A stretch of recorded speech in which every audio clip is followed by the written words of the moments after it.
C'est bon. Plutôt le baisser. Plutôt le baisser, c'est normal. Oui, parce que sinon on voit plus ton visage. Bonjour à tous. Bonjour à tous. Vraiment, c'est une joie aujourd'hui encore parce que c'est la fête des pères, c'est la fête de notre Père. C'est la fête de notre Père du ciel qui est le merveilleux exemple du monde, le merveilleux exemple de nous tous, de tous les pères qui sont des pères chrétiens, et c'est un exemple merveilleux. Vraiment, je veux une pensée vraiment et une prière pour tous ces pères qui sont engagés dans la foi. Seigneur, tu vois encore, Seigneur, le cœur de chacun. Tu vois aussi, Seigneur, les tourments, les problèmes, les troubles, les persécutions, Seigneur, que vivent tes enfants, que vivent les pères de ce siècle, Seigneur, mais qui ont autorité sur la terre. Tu veux les encourager ce matin, plus que jamais, Seigneur, parce que tu veux leur dire encore qu'ils sont à ta suite, qu'ils sont des exemples pour les autres, et que vraiment tu veux les pousser plus loin avec toi. Et donc tu vas pas, comme on dit, le serviteur n'est pas plus grand que son maître.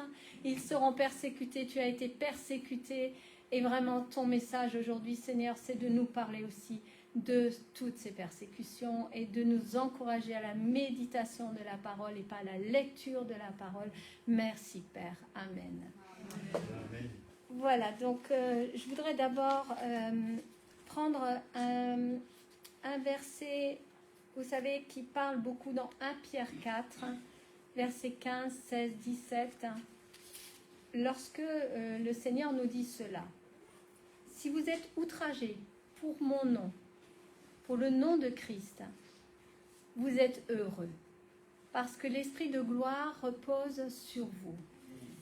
Et nous continuons au 15, que nul de vous, en effet, ne souffre comme meurtrier, ou voleur, ou malfaiteur, ou comme s'ingérant dans les affaires d'autrui.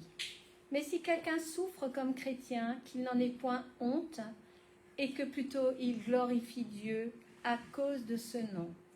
Car c'est le moment où le jugement va commencer par la maison de Dieu. Or, si c'est par nous qu'il commence, quelle sera la fin de ceux qui n'obéissent pas à l'évangile de Dieu? Je fais une parenthèse et je voudrais dire qu'il y a aussi des pères spirituels qui n'ont pas d'enfants, mais ce sont des pères aussi, et Dieu veut aussi les encourager. Donc, la paix de Jésus malgré la persécution, malgré la haine du monde.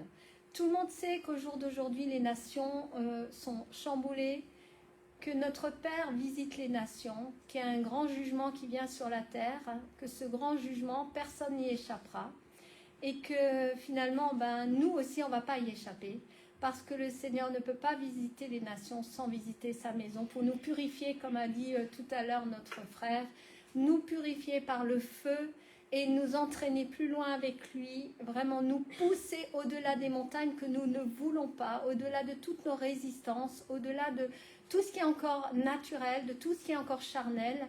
Alors il y a vraiment un message que je voudrais vous lire, que j'ai pris dans la Bible, j'étudie beaucoup aussi la Bible hébraïque, mais c'est un texte qu'on trouve évidemment dans Jérémie, parce que nous sommes un peu dans Jérémie 25.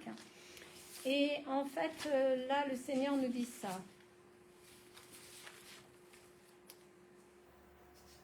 On va prendre le verset 31. Il est sur le point de prononcer un jugement sur toute l'humanité. Il a livré les méchants à l'épée, dit Adonai. En 32, il dit, le malheur se répand de nation en nation. On le voit. Et dans Jérémie 25, au verset 38, il parle à son église et il dit « Comme un lion, il a abandonné son repère, car leur pays est devenu abandonné à cause de la terrible épée de l'oppresseur et à cause de l'ardente colère d'Adonai. » L'église aujourd'hui va subir ce qu'on appelle une division même, je dirais. L'église va être vraiment traversée par un souffle puissant de l'esprit. Et il va falloir comprendre vraiment si on est avec un Dieu 3 fois saint et qu'on puisse nous aussi devenir saints au minimum. Voilà, c'est ce message-là, je voulais le donner parce que c'est vrai que beaucoup de personnes dans l'Église sont persécutées, mais c'est normal. Je veux dire que Dieu nous teste, que Dieu teste notre foi, que la foi va être éprouvée par le feu pour être vraiment purifiée comme l'or. Et il y a beaucoup de personnes qui sont en souffrance dans l'Église et qui se disent, mais est-ce que c'est le diable? Bien sûr que c'est l'oppresseur. Et ce n'est pas Dieu, mais c'est l'autorisation du Seigneur pour nous fortifier. Et c'est pour ça que lorsqu'il disait, lorsque je vous disais tout à l'heure, je le relis, à cause de la terrible épée de l'oppresseur, mais de l'ardente colère d'Adonai. C'est-à-dire que vraiment, Dieu autorise pour vraiment se mettre un peuple à part, un peuple fort, parce que quand tout va venir chambouler, ben, il va falloir être comme les églises persécutées dans le monde, il va falloir tenir ferme, il va falloir être bien debout, il va falloir s'accrocher, et il va falloir ne pas voir notre foi vaciller, parce qu'il y a des choses dans nos vies qui ne vont pas. Voilà. Donc maintenant, je voudrais parler surtout d'un autre sujet, c'est la méditation de la parole, qui est une arme extrêmement puissante. Et quand je parle de méditer, ça ne veut pas dire lire, parce que beaucoup de nous connaissent la parole par cœur. Beaucoup de nous ont déjà beaucoup lu la parole, ont déjà lu 36 000 fois la Bible. Et pourtant, la méditation est quelque chose de tout à fait différent. Donc on va prendre Josué 1 au verset 8 qui dit « Que ce livre de la loi ne s'éloigne point de ta bouche. » Il dit « Médite-le jour et nuit, pour agir fidèlement selon tout ce qui est écrit, car c'est alors que tu auras du succès dans toutes tes entreprises, c'est alors que tu réussiras. » Dans Josué, déjà, on nous dit méditer la parole, pas lire la parole. Je donnerai tout à l'heure vraiment le sens de la méditation. Puis on va prendre le psaume 1, au verset 2, il dit « Mais qui trouve son plaisir dans la loi de l'Éternel et qui la médite jour et nuit. » Qu'est-ce que ça veut dire méditer? En fait, je dis c'est une question très noble. Comment comprendre les Écritures dans la révélation? Parfois, nous, peuple de Dieu, on se dit mince, on n'a pas lu assez la parole de Dieu. Mais à chacun de nos problèmes, il y a une réponse précise. Chacun de nos problèmes va avoir un verset que l'on va prendre un peu comme, vous savez, comme la sève. Et comme on va le prendre, on va s'en nourrir et on va utiliser ce verset. Des fois 2, 3 versets. Moi, j'ai actuellement un verset qui me parle énormément. Et ce verset-là, je vais le méditer. Je vais le manger, comme disait quand il mange ce rouleau. C'est-à-dire, emmène-le, vraiment, brise le rocher de ton intelligence. Parce que vous savez, j'ai connu des personnes qui étaient avec le Seigneur depuis longtemps et qui, à la fin de leur vie, m'ont dit quelque chose qui m'a fait très mal au cœur. Tu sais, je crois qu'à un moment donné, c'est resté là et ça n'est pas descendu. Dans les vrais problèmes, si la parole, elle est intellectuellement comprise, si la parole, elle est entendue, mais d'une oreille, on va parler de l'oreille, vous allez voir aussi dans le texte hébreu combien l'oreille est différente de ce que nous croyons comme oreille, eh bien, je me suis un petit peu éloignée de ce que je voulais dire, parce que j'ai parlé de l'oreille, donc on va peut-être aller quand même directement dans l'oreille. Combien c'est différent d'une lecture. La méditation doit être vraiment quelque chose qui pénètre et qui descend bien dans le cœur et qui prenne vie aussi en nous parce que le livre de la parole de Dieu est vraiment vivant. Je voudrais dire que la Bible n'est pas un dictionnaire, qu'elle n'est pas un traité de psychologie, qu'elle n'est pas un livre d'histoire, mais qu'elle est ce qu'on appelle la révélation de Dieu pour les hommes. Et je dirais que par la Bible, notre Dieu Tout-Puissant se fait connaître profondément à l'homme. Mais que Dieu ne dispense ses trésors qu'à ceux qui le cherchent, comme on dit, inconsidérablement. Il les confie à ceux qui sont humbles et qui sont éprouvés et qui éprouvent encore le besoin de méditer, éprouvent le besoin de son secours et de sa parole. Nous allons parler de cette fameuse oreille dont parle la Bible. Aussi, je voulais dire que regardez comment Jésus a toujours réagi sur le lieu de la tentation. Il a toujours répondu par la parole. Il a toujours répondu en disant « il est écrit ». Au moment où il le dit, c'est pas que un mot qui sort, c'est une vie entière qui sort, poussée par l'esprit, qui repousse l'adversaire, qui repousse l'ennemi, qui le renvoie là où il est, qui le remet à sa place parce que la parole de Dieu, elle est vivante. Donc, je voudrais parler du texte donc original de lorsque Dieu parle de l'oreille. À un moment donné, on y lit des oreilles que tu as creusées pour moi. On dit des yeux, une bouche, un nez, mais comme si Dieu disait qu'en fait, malgré nos oreilles, nous n'avons pas d'oreilles. Le texte original hébraïque dit des oreilles que tu as creusées pour moi. C'est-à-dire des oreilles qui vont au-delà de ce que nous voyons, creuser comme quelque chose que nous allons, presque que Dieu va creuser, presque pour nous forcer à entendre entièrement sa parole, à la recevoir, à être imprégné, à vraiment la recevoir. Et ça, c'est important de comprendre ce texte hébreu parce qu'on parle beaucoup des oreilles, hein, il y a beaucoup de messages. Hein. On peut prendre Apocalypse 2, par exemple, verset 7, il dit que celui qui a des oreilles entende ce que l'Esprit dit aux églises. À celui qui vaincra, je donnerai à manger de l'arbre de la vie qui est dans le paradis de Dieu. Nous retrouvons dans Proverbes, mais beaucoup dans Apocalypse. Je n'ai pas voulu prendre tous les textes d'Apocalypse qui parlent des oreilles parce que c'est énorme. Il dit, écoutez, car j'ai des grandes choses à dire. Proverbe 8 au verset 6. Et mes lèvres s'ouvrent pour enseigner ce qui est droit.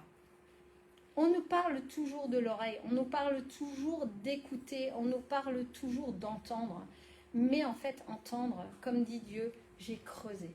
Creusé, je vous ai creusé des oreilles. Et à certains, il a creusé des oreilles bien plus profondes qu'à d'autres, hein, parce que beaucoup connaissent la parole, et c'est pour ça que je suis vraiment d'accord avec notre pasteur, qui nous dit toujours, ce n'est pas la peine de donner des kilos et des kilos de textes, parce que c'est pas ça l'objectif. L'objectif, c'est presque quand vous venez ici, de dire, Seigneur, prépare mon oreille. Parce qu'on dit, oui, prépare mon oreille à entendre le message. Non, non, c'est pas suffisant. Ça suffira pas. Prépare mon oreille, creuse mon oreille, comme tu l'as dit, pour que ça me percute, pour que ça rentre, pour que ça prenne vie dans mon cœur. Et qu'après, quand c'est dans mon cœur, ça sorte comme une source de vie et ça va sur les autres. Ça ne suffit pas d'entendre, vous savez, d'une oreille comme ça. Déjà, comme ça, nous avons tous des résistances. Moi, la première. Je dis, je suis la première. Je dis, Seigneur, ta parole est la vérité. Je n'ôterai pas un iota de ce que tu as dit. Je ne rajouterai pas un mot. Mais il y a des choses, c'est dur, papa. Pardonne-moi. Parce que c'est dur pour moi de les entendre. Et c'est normal. On est tous comme ça. Alors si en plus on ne vient pas disposer avec cette oreille qui a été creusée, qui a été vraiment travaillée, on dit, Seigneur, fais le travail à ma place. Il l'a bien dit, je vous conduirai à la stature parfaite de Christ. Il a dit, je créerai en vous le faire et le vouloir. On ne peut demander la sagesse, mais on peut demander cette oreille-là.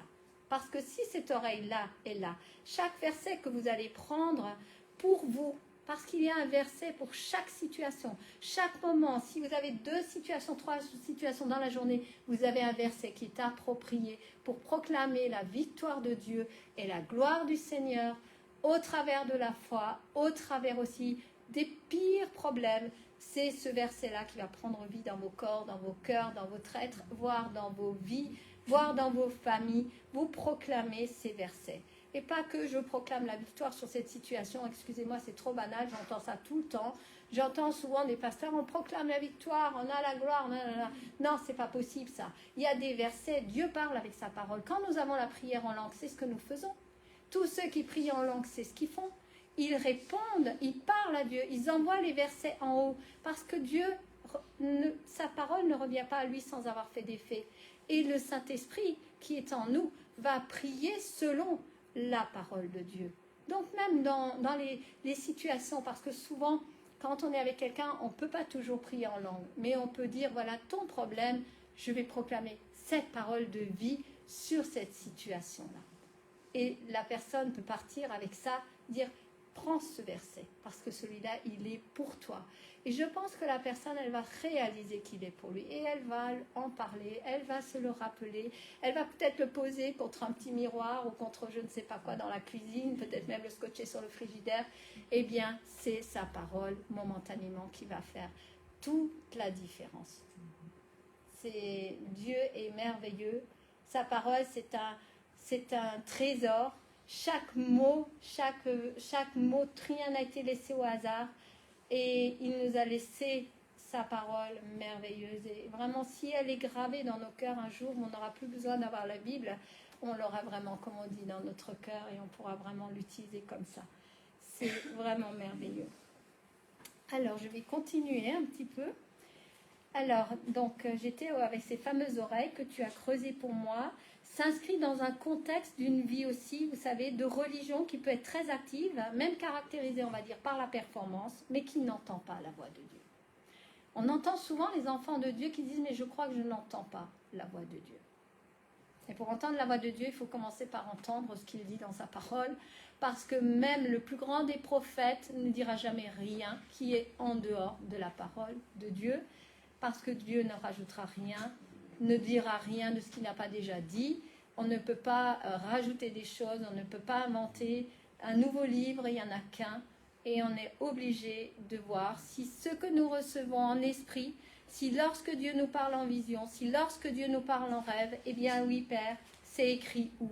Parce que même si on reçoit un texte comme ça, il faut qu'il y ait une réponse biblique et une réponse très très claire. Hein, comme lorsque nous avions l'histoire du Covid et où on avait utilisé Osée 6 au verset 1, 2 et 3, où Dieu dit qu'il allait nous relever après la deuxième année, eh bien nous sommes relevés. Mais c'est parce que sa parole était là pour appuyer quelque chose qu'on avait pu recevoir et qui a donné je dirais tout simplement, une confirmation. Et il faut toujours contrôler toutes choses dans la parole de Dieu. Alors, encore une fois, les paroles ne sont vraiment pas faites pour être lues, mais pour être écoutées. Nous ne lisons pas la Bible, nous l'écoutons avec des oreilles creusées. Demandons vraiment ces oreilles creusées. D'ailleurs, Dieu dit « écoute Israël ». C'est son premier « écoute Israël ».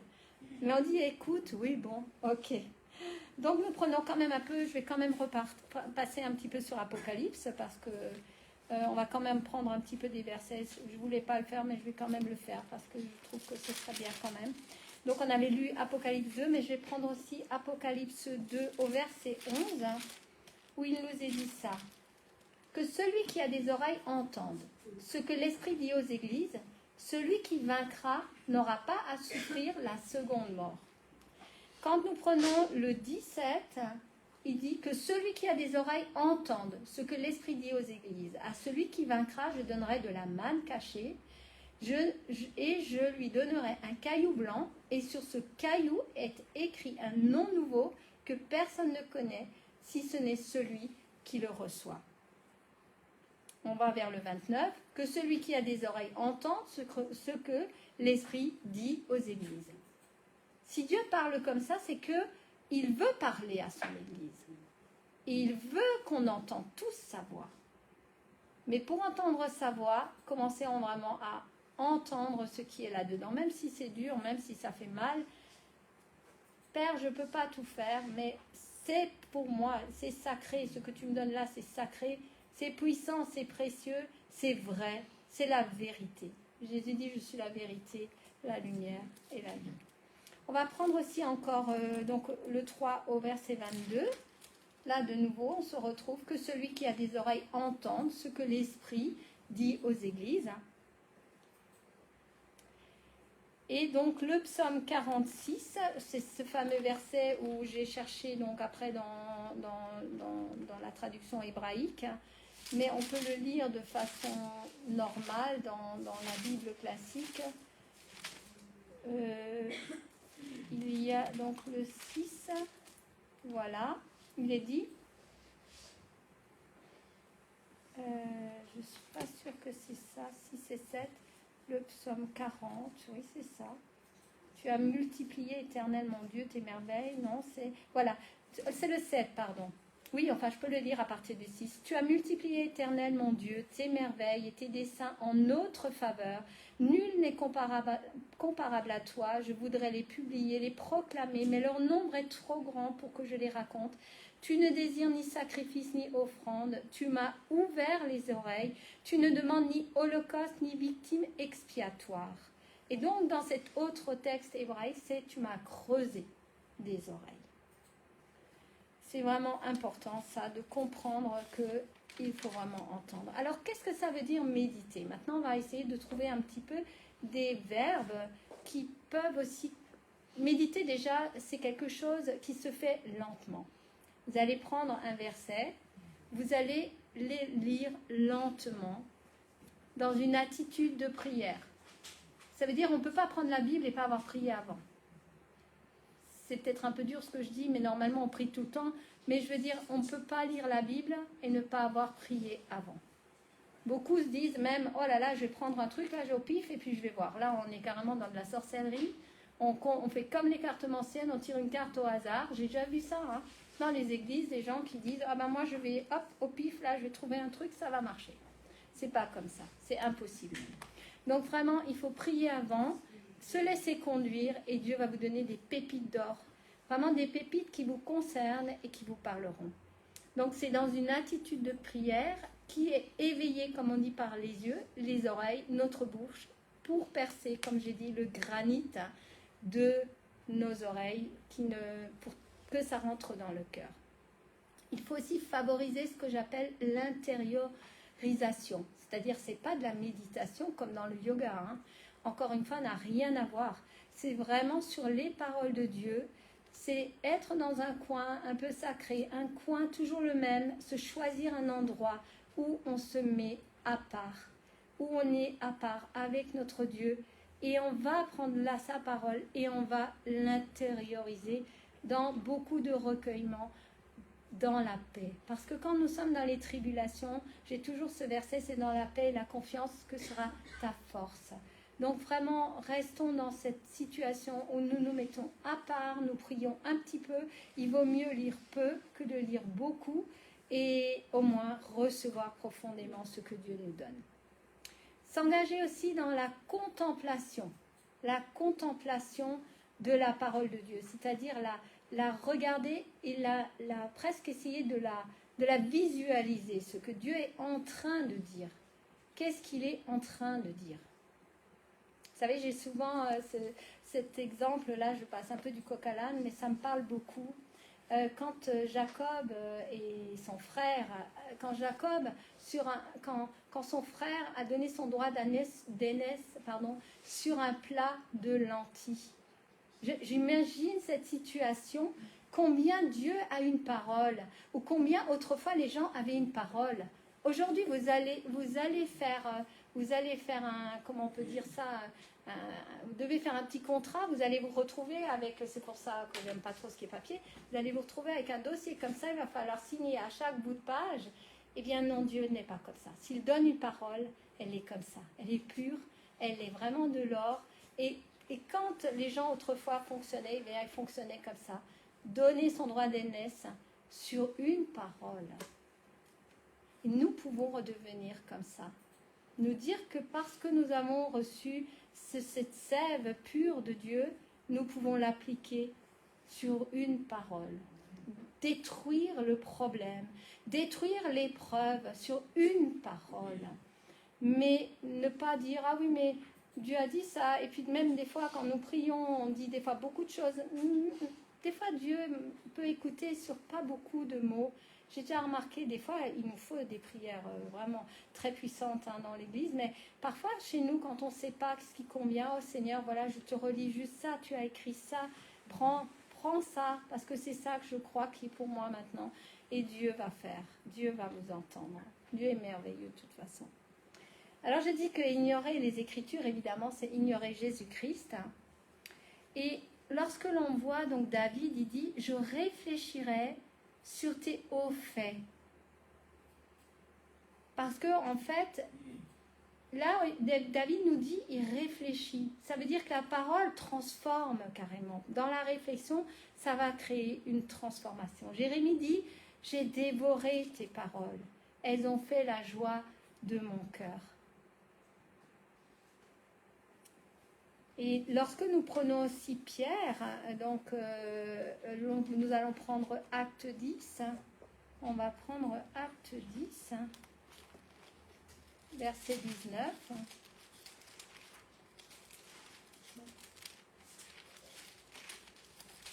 Alors, au verset 19, il est dit, et comme Pierre était à réfléchir sur la vision, l'Esprit lui dit, voici, 3 hommes te demandent.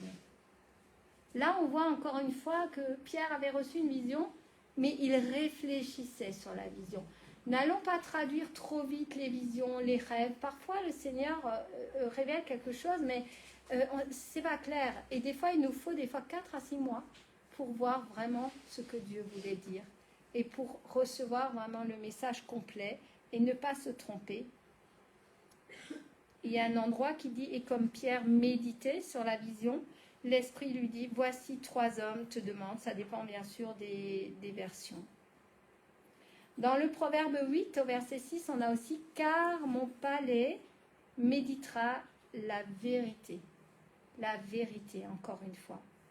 Méditer toujours. S'engager dans la contemplation et dans l'exploration, c'est-à-dire la parole se contemple, elle s'écoute, elle doit rentrer et elle doit être explorée dans la réflexion. Dieu nous a donné une intelligence, je dis toujours, et cette intelligence, elle peut vraiment nous aider. Dieu n'est pas contre l'intelligence. Et surtout nous concentrer aussi, encore une fois, après, sur les pensées pour que vraiment nous puissions recevoir. Alors après, toujours prier avant, quand nous avons un problème, Seigneur, montre-moi. Et je vous assure que soit il va parler par la bouche d'un frère, d'une sœur, vous allez recevoir déjà un passage, après cherchez-le. Cherchez-le dans la parole, méditez-le dans la parole, priez autour de ce verset, prenez-le vraiment profondément dans votre cœur. Et là, vraiment, c'est tout votre être qui sera transformé par le Saint-Esprit. Parce que c'est toujours l'Esprit qui nous parle, évidemment. Alors, je vais voir juste encore ce que je voulais encore vous dire. Je disais aussi que donc dans les problèmes, soyons tranquilles, nous sommes les enfants de Dieu. Même si Dieu visite sa propre maison aussi pour nous fortifier, c'est toujours dans le bon sens. Ce n'est jamais, jamais pour nous faire du mal. C'est pour vraiment avoir en face de lui après une vraie armée. Et je pense aussi encore à David dans la Torah qui a eu cette toile d'araignée qui s'est mise devant la grotte et puis David a été protégé. Soyez des David, soyez tranquilles, Dieu ne fera pas de mal. Ne vous fera jamais, jamais, jamais de mal, mais il permettra à l'oppresseur de nous déranger et de nous secouer. Alors, je vais encore lire dans Acte 5. Dans Acte 5 au verset 41, on va juste le prendre. Donc, au verset 41.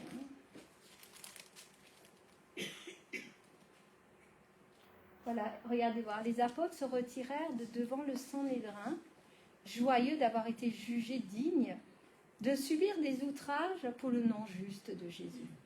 Et chaque jour dans le temple et dans les maisons, ils ne cessaient d'enseigner et d'annoncer la bonne nouvelle.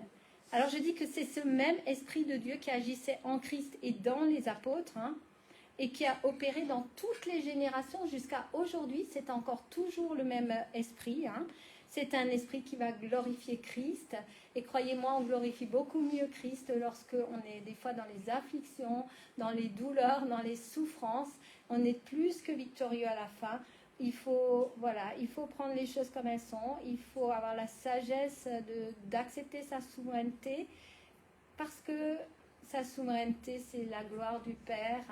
Et c'est pas un problème. C'est comme ça. Nous ne comprenons pas tout maintenant. On va comprendre des choses après.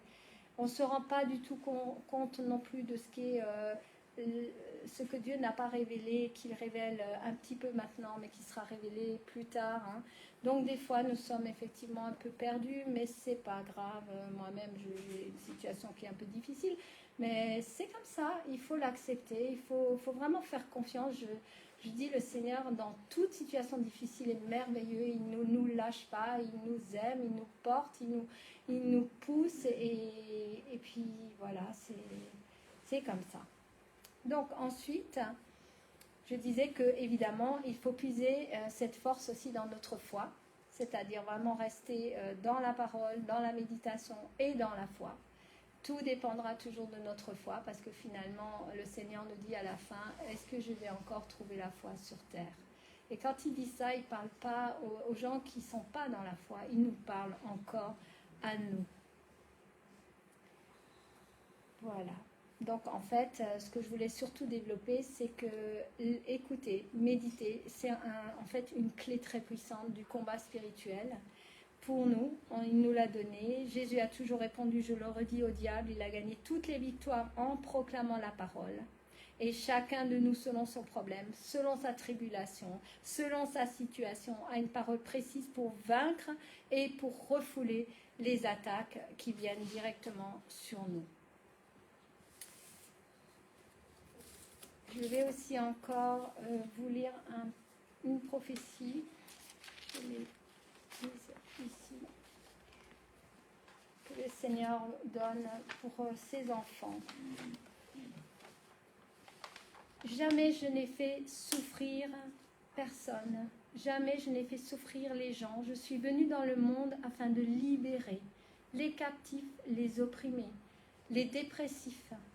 Je suis venue guérir les malades. Je suis venue pour donner la vie et la vie éternelle. Et celle-ci est bien supérieure à tout ce que je vous ai donné de vivre ici-bas. Oui, l'adversaire se déchaîne de 1000 façons dans vos vies, dans le monde en ce moment. Mais c'est à moi qu'appartiennent les décisions sur chaque situation. Aussi, je garde le contrôle de toutes les difficultés dans vos vies et vous pousse à recevoir à travers elles le brisement nécessaire à ma grâce, le brisement nécessaire à ma souveraineté, car rien ne m'est impossible et je peux changer tout affre en ma victoire accomplie pour ceux que j'aime à ma croix. Pour ceux que j'aime à ma croix, ma victoire sur les choses du monde, sur vos problèmes, à ma souveraineté et à celle de mon Père, appartient ma vraie gloire. Patience et confiance doivent être vos réactions, confiance et amour à celui qui s'est sacrifié pour chacun de vous, confiance en une autre vie, aussi une autre dimension que je ne révèle pas encore.